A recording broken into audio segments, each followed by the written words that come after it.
This zip bag contains a half a teaspoon of cream of tartar and a half a teaspoon of baking soda.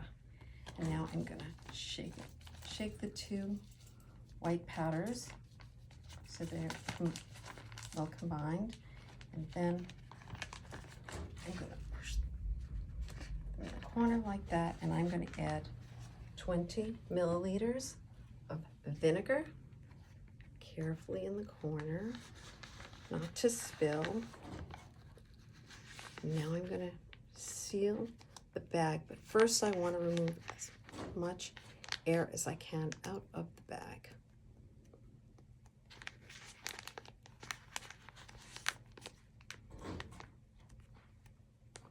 It's pretty good.